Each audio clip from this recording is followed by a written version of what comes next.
അപ്പോൾ നമ്മുടെ ചോദ്യം ഇങ്ങനെയാണ്, 0.333 പ്ലസ് 0.77777 ഇങ്ങനെ പോയിക്കൊണ്ടേയിരിക്കുകയാണ്.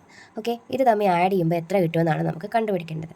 അപ്പോൾ ഇങ്ങനെ ഒരു ചോദ്യം വരുമ്പോൾ ആദ്യം നമുക്ക് ഓപ്ഷൻ വെച്ച് കണ്ടുപിടിക്കാൻ പറ്റുമോ നോക്കാം. പല മെത്തേഡിൽ ഇത് ചെയ്യാം. അപ്പോൾ നിങ്ങൾക്ക് ഈസി ആയിട്ടുള്ള മെത്തേഡ് ഇവിടെ എടുക്കുക. ഇവിടുന്ന് ഇതിൽ നിന്ന് തന്നെ നമുക്ക് ആൻസർ പെട്ടെന്ന് കണ്ടുപിടിക്കാനായിട്ട് പറ്റും. അപ്പോൾ നമുക്ക് കറക്റ്റ് ആയിട്ടുള്ളൊരു മെത്തേഡാണ് ഞാൻ ഈ പറഞ്ഞു തരുന്നത്. ആദ്യം എന്ത് ചെയ്യുക, ഇപ്പോൾ ഇതെന്ന് പറയുന്നത് ആവർത്തന ദശാംശ സംഖ്യകളല്ലേ. അപ്പോൾ ഞാൻ ഇതിനെ ആദ്യം എന്ത് ചെയ്യാൻ പോവാണ്, ഭിന്നസംഖ്യയാക്കി എടുക്കാൻ പോവാണ്. ഓക്കെ ആണല്ലോ. അപ്പോൾ 0.333യുടെ ഭിന്നസംഖ്യ രൂപം എങ്ങനെയാണ് എഴുതുന്നത്, നമ്മൾ ഓൾറെഡി പറഞ്ഞു. ഇങ്ങനെ ഭിന്നസംഖ്യ ആക്കാൻ വേണ്ടിയിട്ട് ആവർത്തിക്കുന്ന സംഖ്യ ഒരു പ്രാവശ്യം അംശഭാഗത്തും ഛേദഭാഗത്ത് എത്ര സംഖ്യകൾ ആവർത്തിക്കുമെന്നോ അത്ര എണ്ണം 9കളുമാണ് എഴുതുന്നത്. അപ്പോൾ ഇവിടെ ഏത് സംഖ്യയാണ് ആവർത്തിക്കുന്നത്, 3 ബൈ ഒരു സംഖ്യ മാത്രമേ ഇവിടെ ആവർത്തിക്കുന്നുള്ളൂ. അതുകൊണ്ട് നമ്മൾ എത്ര 9 കൊടുത്തു, ഒരു 9 കൊടുത്തു.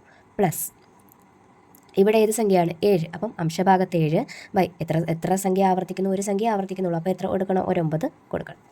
ഓക്കെ ആണല്ലോ. ഇനി നിങ്ങൾക്കറിയാം, നോക്കിക്കേ, ഛേദങ്ങൾ തുല്യമാണ്. അപ്പം കൂട്ടിയിട്ട് നമുക്ക് ഡയറക്റ്റ് എഴുതാൻ പറ്റും. 7 + 3 10, 10/9 എന്ന് കിട്ടി. ഓക്കെ ആണല്ലോ.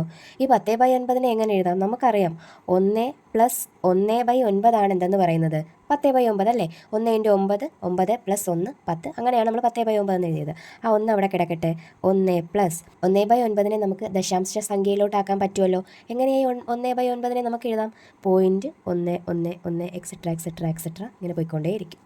അപ്പോൾ 0.1111 ഇങ്ങനെ പോയിക്കൊണ്ടേയിരിക്കുന്നു അല്ലേ. അപ്പോൾ 1 + 0.1111 എത്രയാണ്, 1.111 എക്സെട്ര ഇങ്ങനെ പോയിക്കൊണ്ടേയിരിക്കുന്നു. അപ്പോൾ നമ്മുടെ ആൻസർ ഇവിടെ എത്രയാണ്, എ ആണ് നമ്മുടെ ആൻസർ എന്ന് പറയുന്നത്.